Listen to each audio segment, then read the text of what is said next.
and the other individual was hiding behind our building at 119. He was hiding behind the police station? Yes, behind the garage of the police station. Unfortunately, it's not well lit at all, and the suspect was down into a like a cutout. They had water leakage, so he was down about 3 or 4 feet down. At that time, we ordered the suspect out of the culvert, as we call it, and at that time, confrontation was made, and the suspect fired a few shots at our police officers, and shots were returned by our department. Your officers were not hit? No, all 4 officers were not hit. Party was EMS arrived on scene, and they treated them and transported them to University Hospital.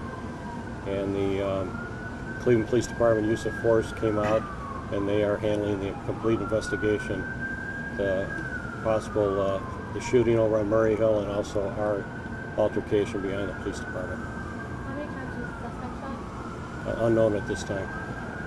Shot by one officer or multiple? Unknown at this time. Which suspect was shot? The one behind the garage or the one in the ditch? The one in the ditch, behind the building. So the initial altercation was an armed robbery? Well, I think it was a student and the... I think it was a possible carjacking, but we're not sure at this time. Maybe you can answer this, but a few years ago we covered a lot of kind of forceful robberies around or on campus. Nothing really escalated to this. What do you say to students and parents to make them feel better?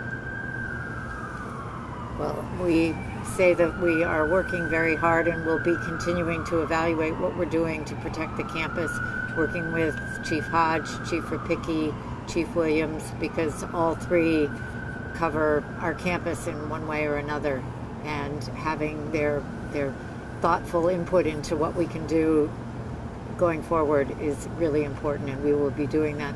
We'll also be talking to the community and listening to students. Of course, it is difficult to be able to guarantee that we can prevent instances like this from ever happening, but that's what I would love to be able to say. Believe me, more than anything. I would love to be able to say it and deliver on it, but we can't do that because we don't control everything that happens. But we will be working very hard to continue. We have increased our police force since our founding almost continuously. We've increased the number of officers that we have, and we have increased the amount of surveillance on the campus, and I think those have been good things, but it is not foolproof. Who patrols this particular area? Is it everybody? All 3? Yes, Yes. all 3. How many officers do you have I have 26 police officers total. in BCPD? 25. Question for President Snyder. The university campus community wasn't informed of this issue until about 50 minutes after the initial gunshots were fired. What was the reason for this delay? I wasn't informed of it until probably about then too. So I think just trying to get information and get it out as quickly as possible. And I actually think we got the information out pretty quickly. But we also want to be sure that we're getting out accurate information, which is why when we don't know, we have to continue to say we don't know. But we did get out alerts quite quickly, and then wanted to be reassuring that the suspects were apprehended, got that information out, and also wanted to be reassured the campus community that the student was in surgery, and then when he was out of surgery, letting people know that right away. Doctor, did you work on both the suspect and the student? No, our trauma team. Can you talk about the injuries to either or both? No, unfortunately I can't. I don't have medical releases to give any details about either patient. Okay. The suspect is stable? The suspect is in critical condition. Critical condition.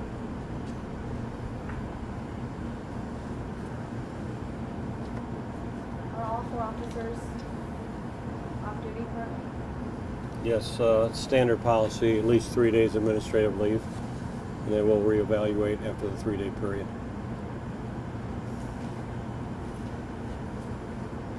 Councilman, you were saying?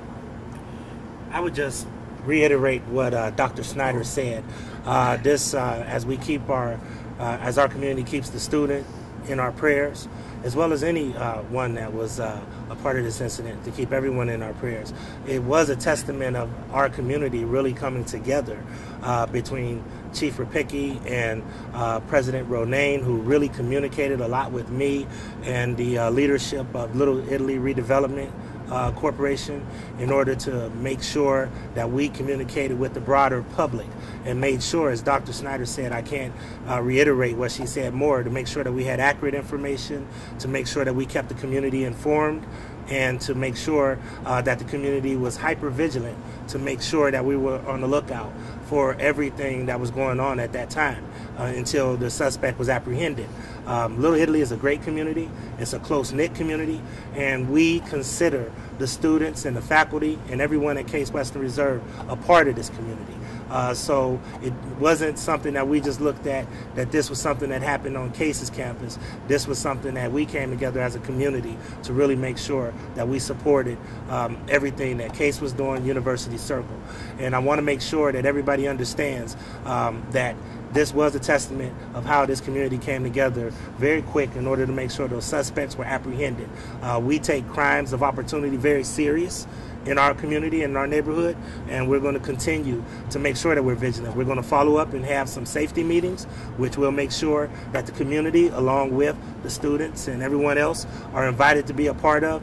I can't say it anymore that we consider Case a part of the Ward 6 and a part of the Cleveland community. So we stand here to support Dr. Snyder. We believe only 2 suspects were involved in the initial carjacking, and they're both in custody or in the hospital. Yes, they are. Are we stepping up patrols in these areas, or do you feel confident you have them, or what's the game? No, we'll continue to be work in partnership with Case Western and Cleveland Police Department, so we can, create more visibility, especially in the evening hours. Now with the time change, it's going to be dark by 5:30, so we will increase patrols where there's the most amount of population, especially on foot. We're doing the same as well. We're also speaking, as Chief noted, as Chief Rapicki noted, we're also working with Cleveland CPD Calvin Williams, as well as the commander of the 4th District, Thomas McCarthy. So the situation continues. We're in constant communication. We're doing everyone to keep everyone safe. Everyone's safety is paramount, and that's why we're here, and that's why we're here together to support the entire community. If there's a message you can get out to students and parents, what would that be? Let them know to be encouraged. We're all one family, and we're here to make sure everyone is safe and secure. In the past few years, have crimes escalated to this point? I know in the past I wouldn't say that. As Dr. Snyder, the president, so eloquently put it, we can't control everything. There is no exact pattern or rhyme or reason. The only thing we can do is stay vigilant and make sure we're doing our jobs, and that includes everyone here. We need your support. So the community helps us, and that makes us do our job even better. blessing. To clarify, CPD is handling the use of force and the initial carjacking. Yes. I got one thing. So which suspect was the one who was shot by police? 19-year-old? I'm not sure which one. No, I'm not sure which one's which. And they're not case students? No. No. Quick question for Vice President Stark. Will the university also be holding meetings and trainings and updates as well as Yep, like we would normally do, we'll make sure that we are reaching out to students. Actually, we have a Facebook Live tonight at 7 o'clock where we're taking questions.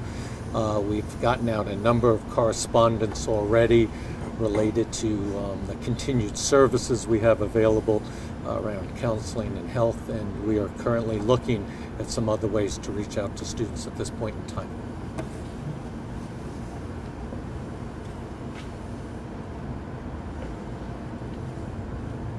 And do you guys believe there are any more suspects involved in this, or think you got them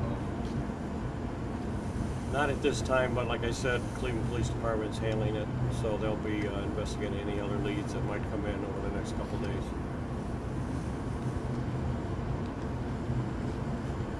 Any other questions? All right, thank you. We'll just say thank you all for coming. Thank you. Thank Thank you. you. Thank you.